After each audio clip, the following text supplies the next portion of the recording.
बैठे हैं भाई दीप सिद्धू जिन्हों का नाम अजकल बहुत मुरली कतारवा ਜਿਹੜੇ अजकल पंजाब के हकों वाल जंग लड़ रहे हैं बहुत वधिया बात है। सो भाई जी थारा पहला तो मैं जिन्ने भी सज्जन वाले बैठे हैं पुआध के विच थारा स्वागत है हमारे इलाके के विच। सत श्री अकाल भाई, बहुत बहुत धन्यवाद। क्योंकि मैं ना जब भी कितने शुरू करा कोई बंदा मिला मैं बड़ा मैं इन्हू दसा भी भाई हमें देश पुआध के हैं और माता गुजरी जिन्हों का पिंड लखनौर साहब है जोड़ा उस ते आपां 12-13 किलोमीटर दूर ही बैठे हैं, मतलब कि आपां उस धरती बना एडी महान पर जिथे गुरु गोबिंद सिंह जी के नानके हैं। बहुत वड्डी गल है जी ये, क्योंकि सानू जिहड़ी प्रेरणा ते सेध ਉਹ ਉੱਥੋਂ ਹੀ ਮਿਲਦੀ ਆ। ਤੇ ਜਦੋਂ ਕੱਲ ਅਸੀਂ ਗੱਲ ਕਰ ਰਹੇ ਸੀ ਹਮ ਰਾਖਤ ਪਾਤਸ਼ਾਹੀ ਦਾਵਾ ਜਿਹੜੀ ਸਟੇਟਹੁੱਡ ਦੀ ਸਾਡੇ ਅੰਦਰ ਚਿਣਕ ਪੈਦਾ ਕੀਤੀ ਆ ਉਹ 10ਵੇਂ ਪਾਤਸ਼ਾਹ ਨੇ ਹੀ ਪੈਦਾ ਕੀਤੀ ਆ। ਹਾਲਾਂਕਿ ਸ਼ੁਰੂ ਗੁਰੂ ਨਾਨਕ ਸਾਹਿਬ ਤੋਂ ਹੋ ਗਈ ਸੀ ਪਰ ਪ੍ਰਤੱਖ ਰੂਪ 'ਚ 10ਵੇਂ ਪਾਤਸ਼ਾਹ ਮੈਂ ਕਹਿੰਦਾ ਜੇ ਖਾਲਸਾ ਰਾਜ ਦੀ ਨੀਂਹ ਰੱਖੀ ਗਈ ਤਾਂ ਉਹ 10ਵੇਂ ਪਾਤਸ਼ਾਹ ਰੱਖ ਕੇ गए सी। मैं एक होर बात थाने बात करी चप्पड़ चिड़ी के मैदान में जब दुनिया की सब तो महान जंग लड़ी गई वजीर खान के खिलाफ तो उत्थे ਜਿਹੜੇ ਬੰਦੇ ਉਸ ਜੰਗ के ਵਿੱਚ ਸ਼ਾਮਲ ਤੇ ਉਹਨਾਂ में सब तो ਵੱਧ ਨਿਮਾਣੇ ਨਤਾਣੇ ਦਲਿਤ ਤੇ ਜਿਹੜੇ ਉਹ ਪੁਆਧ ਵਾਲੇ ਇਲਾਕੇ ਦੇ ਮਨ ਇਸ ਬਾਤ ਦਾ ਮਾਣ ਹੈ। ਹਾਂਜੀ ਨਹੀਂ ਜੀ ਹੋਣਾ ਵੀ ਚਾਹੀਦਾ ਕਿਉਂਕਿ ਬੜਾ ਨਿਰਣਾਇਕ ਜੰਗ ਸੀ ਉਹ ਜਦੋਂ ਉੱਥੇ ਬਾਬਾ ਬੰਦਾ ਸਿੰਘ ਬਹਾਦਰ ਬਾਜ ਸਿੰਘ ਜਿਹੜੇ ਉਹਨਾਂ ਦੇ ਨਾਲ ਸੀ ਤੇ ਸਾਡੇ ਜੇ ਉਹ ਦੇਖੋ ਚਮਤਕਾਰਾਂ ਦੀ ਗੱਲ ਆਪਾਂ ਕਰਦੇ ਆਂ ਵੀ ਸਿੱਖੀ 'ਚ ਚਮਤਕਾਰ ਨਹੀਂ ਹੁੰਦੇ, ਚਮਤਕਾਰ ਹਰ ਪਾਸੇ ਹੀ ਹੁੰਦੇ ਆ। ਸਾਡੇ ਕੋਲੇ ਸਮਝਣ ਦੀ ਮੈਨੂੰ ਲੱਗਦਾ ਸਮਝ ਨਹੀਂ ਚਮਤਕਾਰਾਂ ਨੂੰ। ਇੱਕ ਪਾਸੇ ਇੱਕ ਆਰਗੇਨਾਈਜ਼ਡ ਪੂਰੀ ਫੌਜ 60,000 ਦੀਆਂ 70,000 ਦੀ ਫੌਜ ਦੀ ਗਿਣਤੀ ਜਿੰਨੀ ਇਤਿਹਾਸ 'ਚ ਦੱਸਦੇ ਆ, ਇੱਕ ਪਾਸੇ 20,000 ਫੌਜ ਜਿਹੜੀ ਕੋਈ ਕਈ ਚੱਕੀ ਫਿਰਦੀ ਆ, ਕਿਸੇ ਕੋਲੇ ਵਰਸ਼ਾ ਕਿਸੇ ਕੋਲੇ ਕਿਰਪਾਨ ਆ, ਕੋਈ ਖਾਲੀ ਹੱਥ ਆ, ਕੋਈ ਉਹਦੇ 'ਚੋਂ ਘੋੜੇ ਤੇ ਹੈ ਕਿ ਨਹੀਂ।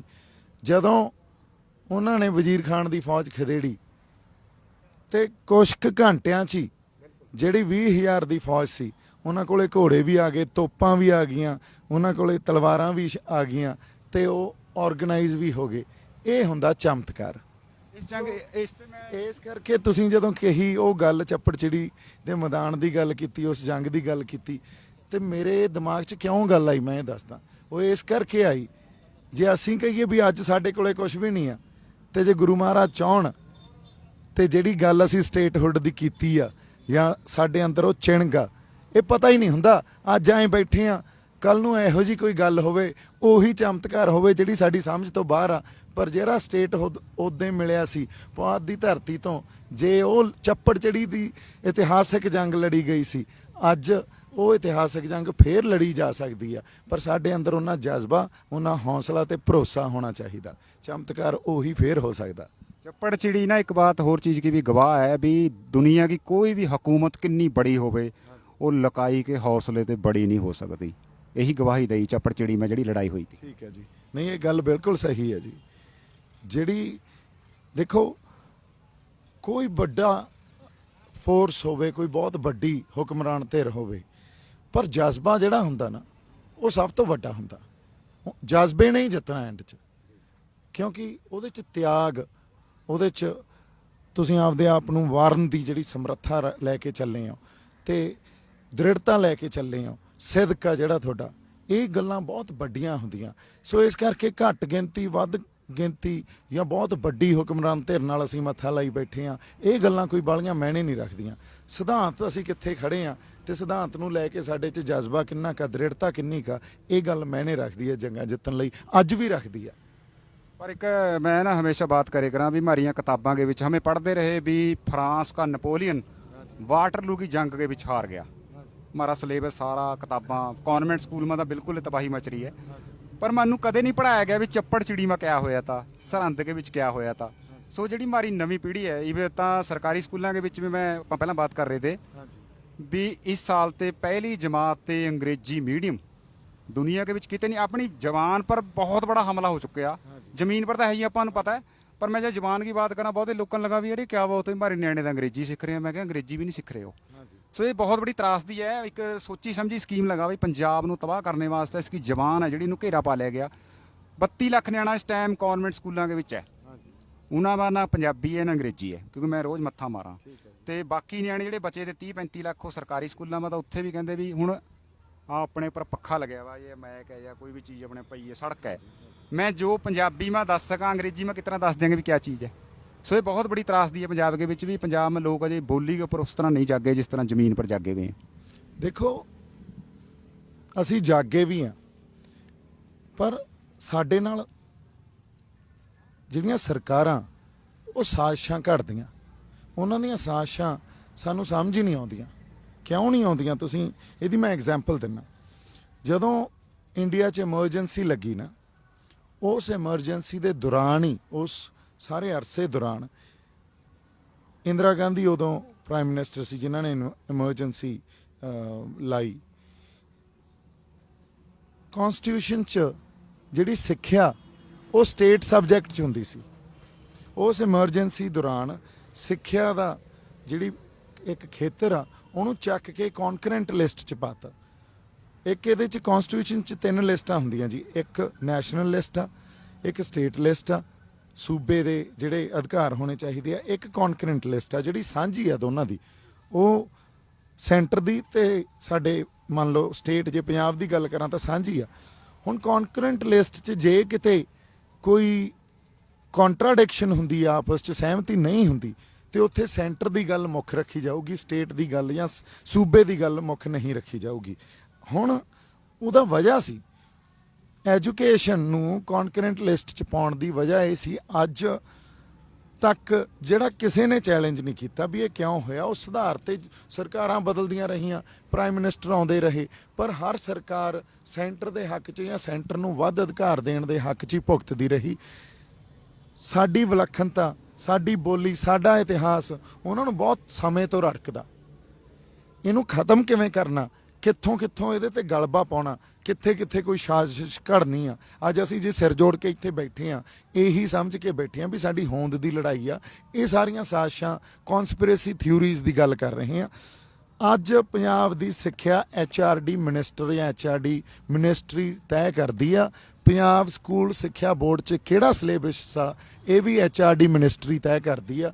ਅਸੀਂ ਬੋਲੀ ਤੇ ਤਾਂ ਲੱਗੇ ਰਹਿੰਦੇ ਆ, ਅਸੀਂ ਆਪਦੀਆਂ ਯੂਨੀਵਰਸਿਟੀਜ਼ ਨੂੰ ਵੀ ਕਹਿੰਦੇ ਰਹਿੰਦੇ ਆ ਵੀ ਦੇਖੋ ਸਿੱਖਿਆ ਦਾ ਪੱਧਰ ਕਿੱਥੇ ਚਲਾ ਗਿਆ, ਜਾਂ ਪੰਜਾਬੀ ਨੂੰ ਸਾਂਭ ਕੇ ਨਹੀਂ ਰੱਖ ਰਹੀਆਂ, ਪਰ ਪਿੱਛੇ ਸਾਜ਼ਿਸ਼ਾਂ ਕਿੱਥੇ ਪਈ ਆ, ਜੜ ਕਿੱਥੇ ਪਈ ਆ, ਉਹਨੂੰ ਅਸੀਂ ਕਦੇ ਸੰਬੋਧਨ ਨਹੀਂ ਕਰਦੇ। ਇਹ ਤਾਂ ਸੋਚੀ ਸਮਝੀ ਸਾਜ਼ਿਸ਼ ਆ। ਸੋਚ ਸਮਝ ਕੇ ਸਰਕਾਰਾਂ ਨੇ ਇਹ ਗੱਲਾਂ ਕੀਤੀਆਂ। ਜਿਹੜੀਆਂ ਯੂਨੀਵਰਸਿਟੀਆਂ, ਜਿਹੜੇ ਕਾਲਜ ਇਹ ਬਣਾਏ ਆ, ਇਹ ਉਹੀ ਬਣਾਏ ਆ ਜਿਹੜੀ ਵਿਚਾਰਧਾਰਾ ਸਾਡੇ ਤੇ ਇਹਨਾਂ ਨੇ ਥੋਪਣੀ ਆ। ਉਸੇ ਚੀਜ਼ ਨੂੰ ਇੰਸਟੀਟਿਊਸ਼ਨਲਾਈਜ਼ ਕਰਦੇ ਆ, ਉਸੇ ਚੀਜ਼ ਨੂੰ ਇਹ ਕਨਵੈਨਸ਼ਨਲਾਈਜ਼ ਕਰਦੇ ਆ, ਉਹਨੂੰ ਇੱਕ ਆਮ ਸਹਿਮਤੀ ਪ੍ਰਗਟ ਬਣਾ ਦਿੰਦੇ ਆ। ਉਹ ਆਮ ਸਹਿਮਤੀ ਮੁੜ ਕੇ ਕਾਮਨ ਸੈਂਸ ਬਣ ਜਾਂਦੀ ਆ, ਜਾਂ ਇਹਨੂੰ ਇਹ ਐਂ ਕਹਿ ਲਓ ਵੀ ਇਹ ਤਾਂ ਹੁੰਦਾ ਹੀ ਆਏ ਆ, ਇਹ ਧਾਰਨਾ ਜੀ ਬਣ ਜਾਂਦੀ ਆ ਇੱਕ। ਤੇ ਜਦੋਂ ਉਹ ਧਾਰਨਾਵਾਂ ਬਣ ਜਾਂਦੀਆਂ, ਉਹਨਾਂ ਨੂੰ ਰੱਦ ਕਰਨ ਵਾਸਤੇ ਫਿਰ ਬਹੁਤ ਵੱਡੇ ਅੰਦੋਲਨ ਲੜਨੇ ਪੈਂਦੇ ਆ, ਬੜੇ ਵੱਡੇ ਉੱਥੇ ਸਿਸਟਮ ਨੂੰ ਚੈਲੰਜ ਕਰਨਾ ਪੈਂਦਾ, ਜਿਹੜੇ ਕਿ ਆਪਾਂ ਲੜ ਰਹੇ ਹਾਂ। ਅੱਜ ਵੀ ਉਸੇ ਅੰਦੋਲਨ 'ਚ ਹੀ ਬੈਠੇ ਹਾਂ ਆਪਾਂ। ਜਦੋਂ ਵਿਚਾਰਾਂ ਦੇ ਵਖਰੇਵਿਆਂ ਦੀ ਗੱਲ ਕਰਦੇ ਹਾਂ, ਅੱਜ ਇਹ ਗੱਲ ਹਰ ਬੰਦੇ ਦੇ ਸਮਝ 'ਚ ਨਹੀਂ ਆ ਸਕਦੀ, ਇਹ ਉਸੇ ਬੰਦੇ ਦੇ ਸਮਝ 'ਚ ਆ ਸਕਦੀ ਹੈ ਜਿਹਦੀ ਰੂਹ ਸਾਡੀ ਧਰਤੀ ਨਾਲ ਉਵੇਂ ਜੁੜੀ ਆ ਜਿਵੇਂ ਗੁਰੂ ਨਾਨਕ ਸਾਹਿਬ ਨੇ ਜੋੜੀ ਸੀ, ਪਵਨ ਗੁਰੂ ਪਾਣੀ ਪਿਤਾ ਮਾਤਾ ਧਰਤ ਮਹੱਤ। ਜੇ ਧਰਤ ਨੂੰ ਮਾਤਾ ਕਿਹਾ ਤਾਂ ਸਾਡੇ ਰੂਹਾਂ ਦੀ ਗੱਲ ਹੋ ਰਹੀ ਆ। ਹੁਣ ਰੂਹਾਂ ਦੀ ਗੱਲ ਨਾ ਤਾਂ ਜਥੇਬੰਦੀਆਂ ਕਰਨਗੀਆਂ, ਨਾ ਸਰਕਾਰ ਕਰੂਗੀ, ਉਹ ਤਾਂ ਪੰਜਾਬੀ ਕਰਨਗੇ। ਸੋ ਇੰਨਾ ਕੁ ਵਿਚਾਰਾਂ ਦਾ ਵਖਰੇਵਾਂ ਜਿਹੜਾ ਚੱਲ ਰਿਹਾ।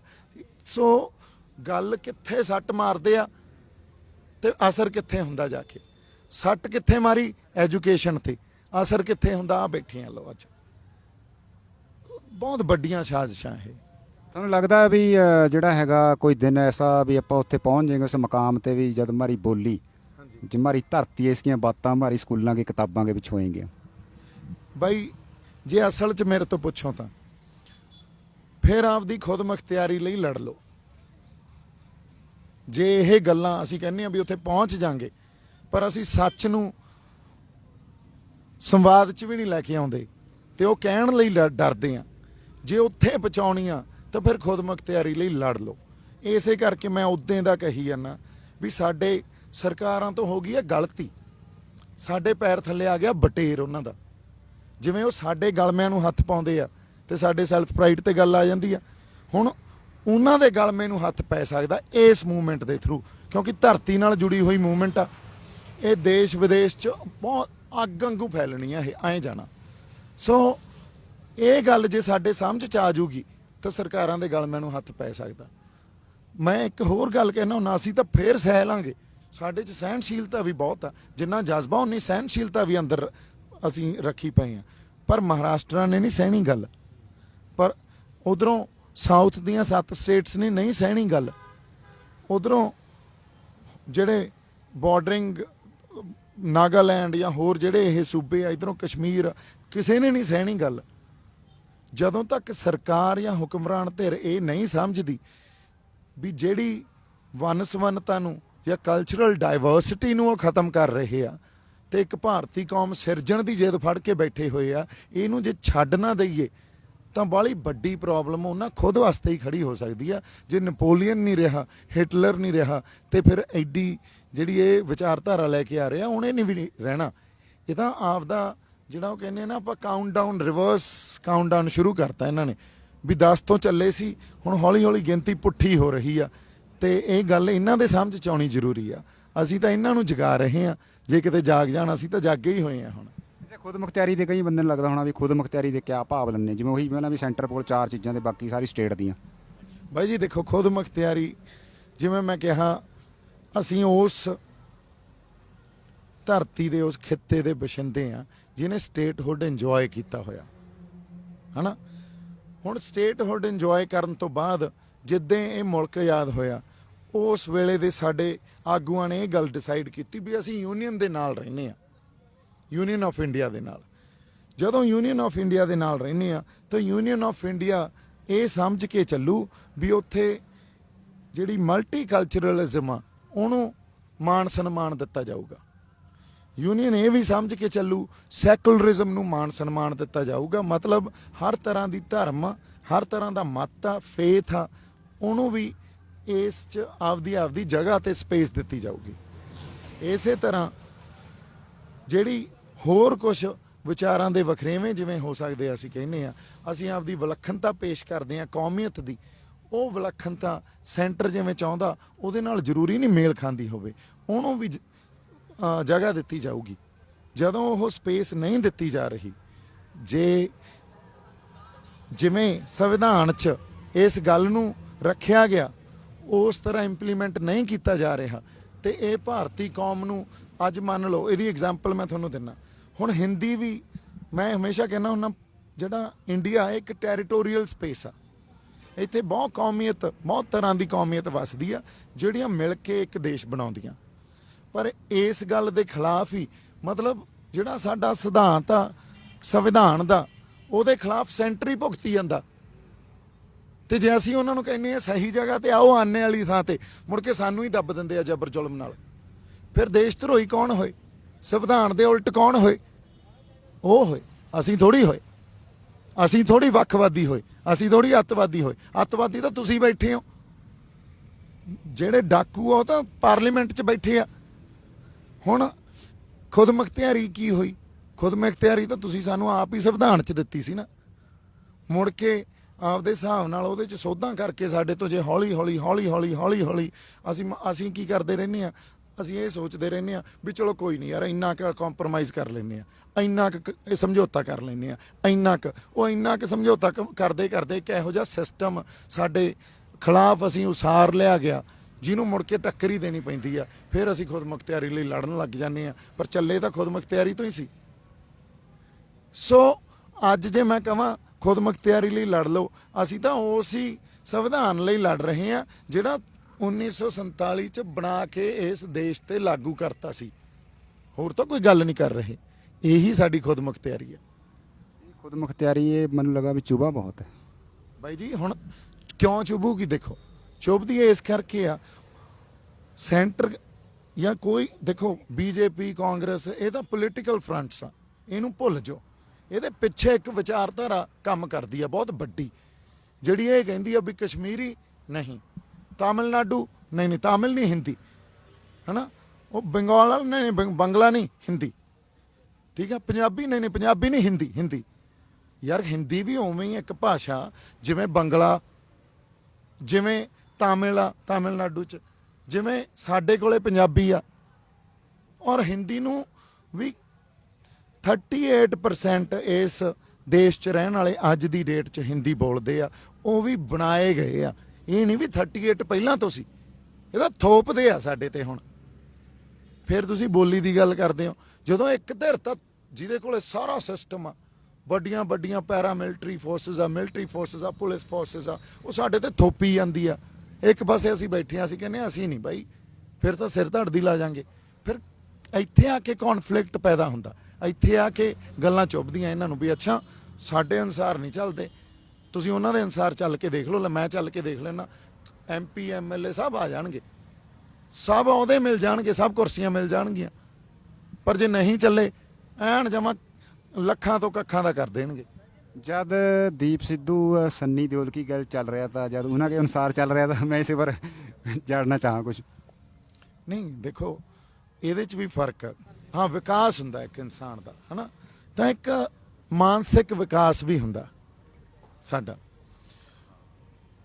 ਜਦੋਂ ਤੱਕ ਤੁਹਾਡਾ ਵਾਹ ਨਹੀਂ ਪੈਂਦਾ, ਜਿਵੇਂ ਅਸੀਂ ਕਹਿੰਦੇ ਆ ਵਾਹ ਪੈ ਜਾਣੀ ਹੈ ਜਾਂ ਰਾਹ ਪੈ ਜਾਣੀ ਹੈ, ਜਦੋਂ ਤੱਕ ਤੁਹਾਡਾ ਕਈ ਵੱਖ ਤਰ੍ਹਾਂ ਦੇ ਧਿਰਾਂ ਨਾਲ ਜਾਂ ਉੱਥੋਂ ਦੀਆਂ ਸਥਿਤੀਆਂ ਨਾਲ ਵਾਹ ਨਹੀਂ ਪੈਂਦਾ, ਤੁਹਾਡਾ ਉਹ ਮਾਨਸਿਕ ਵਿਕਾਸ ਵੀ ਉੱਥੋਂ ਤੱਕ ਨਹੀਂ ਪਹੁੰਚਦਾ। ਮੇਰਾ ਮਾਨਸਿਕ ਵਿਕਾਸ ਉਹ ਵੋਟਾਂ ਤੋਂ ਆਉਣ ਤੋਂ ਪਹਿਲਾਂ ਇੱਥੋਂ ਤੱਕ ਸੀ ਵੀ ਇਹ ਸਾਡੇ ਖਿਲਾਫ ਆ, ਮੈਂ ਇਹਨਾਂ ਦੀ ਗੱਲ ਕਰਨੀ ਨਹੀਂ। ਪੂਰੀਆਂ ਵੋਟਾਂ 'ਚ ਮੈਂ BJP ਦੀ ਗੱਲ ਨਹੀਂ ਕੀਤੀ, ਕਦੇ ਵੀ ਨਹੀਂ ਕਿਹਾ BJP ਨੂੰ ਵੋਟ ਪਾਓ, ਕੋਈ ਵੀ ਇੰਟਰਵਿਊ ਚੱਕ ਕੇ ਦੇਖ ਲਓ, ਪਰ ਮੈਂ ਕਿਹਾ ਸਨੀ ਦਿਓਲ ਨੂੰ ਵੋਟ ਪਾਓ। ਇਨਡਾਇਰੈਕਟਲੀ ਗੱਲ ਤਾਂ ਉਹਨਾਂ ਦੀ ਹੋ ਰਹੀ ਹੈ, ਇਹ ਵੀ ਮੈਂ ਮੰਨਦਾ, ਪਰ ਉਦੋਂ ਤੱਕ ਜਿਹੜਾ ਮੇਰਾ ਮਾਨਸਿਕ ਵਿਕਾਸ ਇਹ ਸੀ ਵੀ ਕੁਝ ਵਖਰੇਵੇਂ ਆ ਜਿਹੜੇ ਬੈਠ ਕੇ ਗੱਲਬਾਤ ਰਾਹੀਂ ਹੱਲ ਹੋ ਸਕਦੇ ਆ। ਹਾਂ ਇੰਨਾ ਛੋਟਾ ਲੱਗਦਾ ਸੀ, ਹਾਂਜੀ ਹੋ ਜੂ। ਫਿਰ ਉਹ ਜਦੋਂ ਮੇਰਾ ਵਾਹ ਪਿਆ, ਮੇਰੇ ਗੱਲ ਇਹ ਸਮਝ 'ਚ ਆਈ ਵੀ ਇਹਦਾ ਸਪਸ਼ਟਤਾ 'ਚ ਆ ਕੇ ਖੰਡਨ ਕਰਨਾ ਪੈਣਾ। ਇਹ ਵਖਰੇਵੇਂ ਨਹੀਂ ਆ, ਇਹ ਤਾਂ ਲੜਾਈ ਵਿੱਢੀ ਬੈਠੇ ਆ, ਇਹ ਤਾਂ ਘਬਰਾਂ 'ਚ ਧੱਕੀ ਫਿਰਦੇ ਆ ਸਾਨੂੰ। ਜੇ ਹੁਣ ਅਸੀਂ ਨਾ ਉੱਠੇ ਨਾ ਬੋਲੇ ਫਿਰ ਤਾਂ ਮਿੱਟੀ ਪਾਉਣ ਦੀ ਦੇਰ ਹੀ ਆ ਬਸ। ਇਹਨਾਂ ਨੇ ਆ ਲੱਤ ਜੀ ਨਾਲ ਸਾਨੂੰ ਧੱਕ ਦੇਣਾ ਤੇ ਉੱਤੋਂ ਪਾ ਦੇਣੀ ਆ ਮਿੱਟੀ ਤੇ ਉੱਤੇ ਲਾ ਦੇਣੇ ਆ ਇੱਕ ਵਧੀਆ ਜਿਹਾ ਦਰਖਤ, ਪਤਾ ਵੀ ਨਹੀਂ ਲੱਗਣਾ ਵੀ ਥੱਲੇ ਅਸੀਂ ਪਏ ਸੀ ਕਿਤੇ। ਇਸ ਕਰਕੇ ਅੱਜ ਸਾਡੀ ਧਰਤੀ ਨਾਲੋਂ ਪੱਟਣ ਤੋਂ ਹੋ ਗਏ। ਸਾਡਾ ਤਾਂ ਬੜਾ ਕੁਝ ਜੁੜਿਆ, ਸਭ ਕੁਝ ਖੁਰਜੂ ਜੇ ਹੁਣ ਧਰਤੀ ਨਾਲੋਂ ਹੀ ਪੱਟ ਲਗਾਏ, ਫਿਰ ਬੋਲੀ ਵੀ ਖੁਰਜੂ ਸਾਡੀ। ਜਿਵੇਂ ਮੇਰੇ ਅੰਦਰੋਂ ਮਾੜੀ ਜੇ ਮੰਨ ਲਓ, ਜੇ ਮੈਂ ਬਾਹਰ ਰਹਿ ਕੇ ਆਇਆ, ਮਹਾਰਾਸ਼ਟਰ 'ਚ ਰਹਿਣਾ, ਹੋਰ ਇੱਧਰ ਉੱਧਰ ਰਿਹਾ ਪੰਜਾਬ ਤੋਂ ਬਾਹਰ, ਤਾਂ ਕਿਤੇ ਨਾ ਕਿਤੇ ਖੁਰਨਾ ਸ਼ੁਰੂ ਹੋ ਜਾਂਦਾ। ਤੁਸੀਂ ਜਦੋਂ ਆਪਦੇ ਦੇਸ਼ 'ਚ ਵਾਪਸ ਆਉਣੇ ਹੋ ਨਾ, ਦੇਸ਼ ਤਾਂ ਸਾਡਾ ਪੰਜਾਬ ਹੀ ਆ, ਉੱਥੇ ਆ ਕੇ ਤੁਹਾਨੂੰ ਇਹ ਸਮਝ ਲੱਗਦਾ ਵੀ ਜੇ ਜੰਗਨਾਮਾ ਲਿਖਿਆ ਜਾਂਦਾ ਨਾ, ਸ਼ਾਹ ਮੁਹੰਮਦ ਜੰਗਨਾਮਾ ਲਿਖਦਾ, ਤਾਂ ਉਹ ਵੀ ਪੰਜਾਬ ਨੂੰ ਦੇਸ਼ ਕਹਿ ਕੇ ਸੰਬੋਧਨ ਕਰਦਾ, ਹਨਾ। ਇਸੇ ਤਰ੍ਹਾਂ ਪ੍ਰੋਫੈਸਰ ਮਨਮੋਹਨ ਸਿੰਘ ਵੀ ਪੰਜਾਬ ਨੂੰ ਦੇਸ਼ ਕਹਿ ਕੇ ਸੰਬੋਧਨ ਕਰਦੇ ਆ। ਤਾਂ ਜਦੋਂ ਤੱਕ ਤੁਸੀਂ ਆਪਦੀ ਧਰਤੀ ਨਾਲ ਨਹੀਂ ਜੁੜੇ ਹੋਵੋਗੇ, ਉਦੋਂ ਤੱਕ ਸਾਡੇ ਕੋਲੇ ਬਹੁਤ ਕੁਝ ਸਾਡੇ ਅੰਦਰੋਂ ਖੁਰ ਜਾਂਦਾ। ਤੇ ਜੇ ਹੁਣ ਸਾਡੇ ਪੈਰ ਉਖੜ ਗਏ, ਮੁੜ ਕੇ ਸਾਡੇ ਪੈਰ ਨਹੀਂ ਕਿਤੇ ਲੱਗਣੇ, ਜਿੱਧਰ ਮਰਜ਼ੀ ਵਗ ਜਾਈਏ, ਅਮਰੀਕਾ ਕੈਨੇਡਾ ਜਿੱਧਰ ਮਰਜ਼ੀ ਤੁਰ ਜਾਈਏ, ਪੈਰ ਨਹੀਂ ਲੱਗਣੇ ਸਾਡੇ।